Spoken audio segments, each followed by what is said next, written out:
At a time of mounting regional tension and renewed diplomatic outreach, Iran's foreign minister has signalled that Tehran remains open to engaging with the United States over its nuclear program, though only under terms it deems acceptable.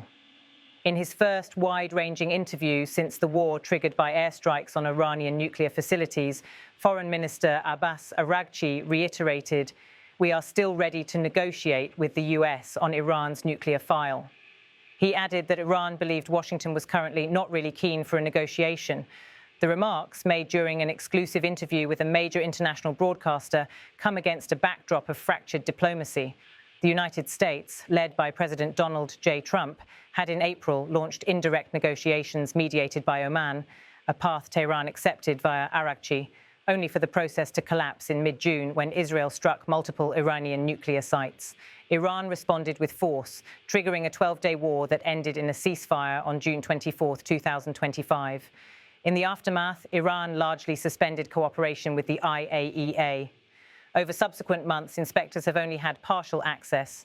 Nuclear facilities targeted in the strikes remain off-limits, and Iran has resisted full restoration of oversight. Yet now, under renewed economic pressure, international scrutiny, and a diplomatic push from European capitals, Iran appears to be reopening its playbook.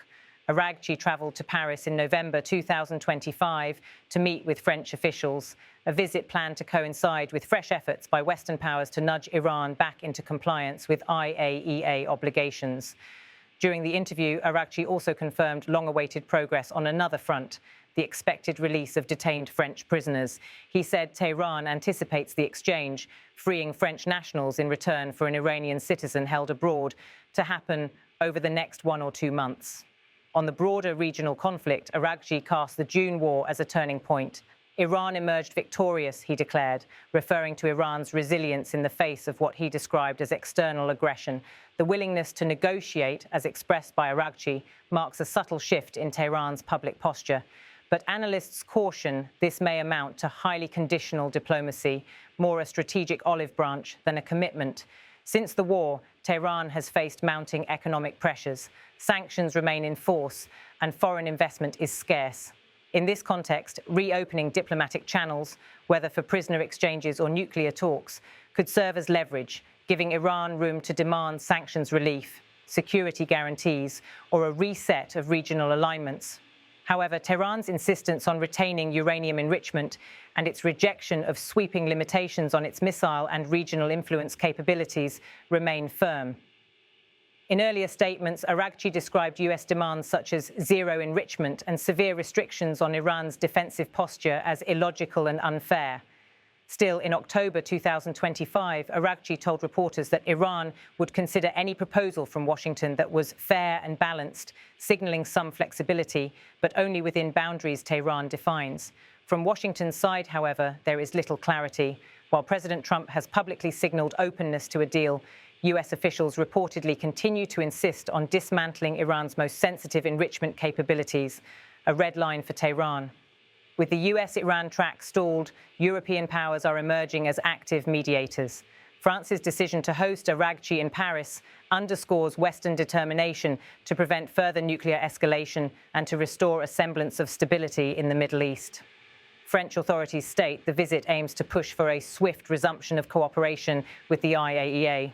European concern is growing, especially after the 35-member IAEA Board of Governors passed a resolution on November 20th demanding answers from Tehran about the status of its enriched uranium stockpile and unrestricted access to bombed nuclear sites.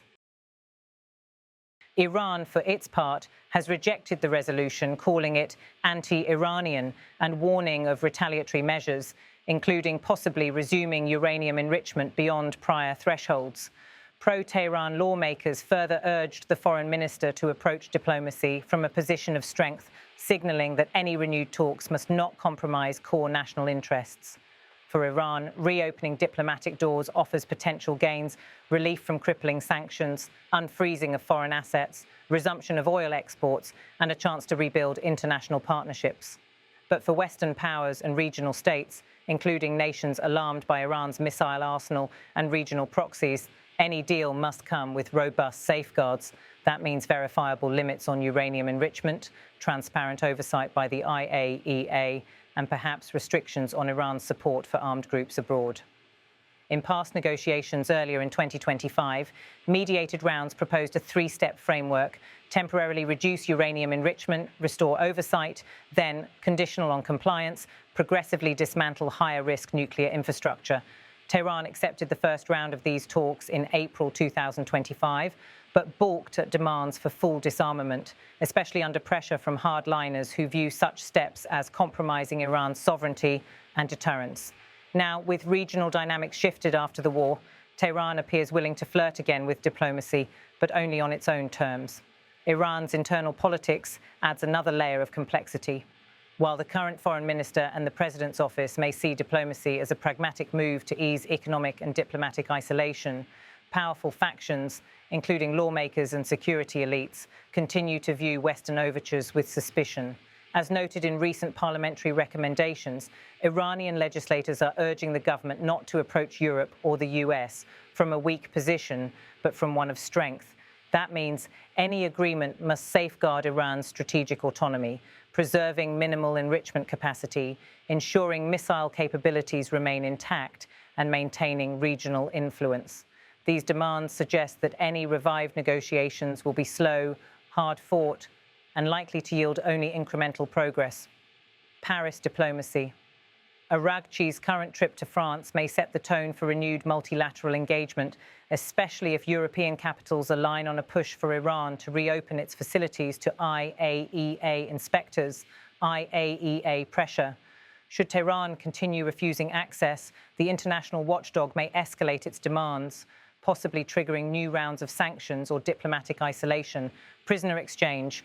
The planned exchange of French detainees for an Iranian citizen could offer a confidence-building gesture, a low-risk step that signals Tehran's openness to limited cooperation. If completed, it might pave the way for broader talks. US and regional reaction. Washington, along with key Middle East actors, will closely monitor Tehran's moves. Any shift toward reopening enrichment or reinforcing missile capacities could derail diplomacy and reignite regional tensions. Domestic dynamics in Iran. Hardliner pressure remains intense. Even if leadership seeks détente, internal resistance may limit what Tehran is willing to concede, meaning any agreement could be fragile or interim at best. The foreign minister's statement that Iran is still ready to negotiate marks a potentially significant recalibration of Tehran's posture, but one grounded not in trust, but in strategic calculation. Amid economic hardship, regional instability, and mounting international pressure, reopening diplomatic channels may serve Iran's immediate needs. But Tehran's insistence on core rights, uranium enrichment, missile capabilities, and regional alliances means that any revived talks will likely be protracted, minimal, and fraught with mistrust.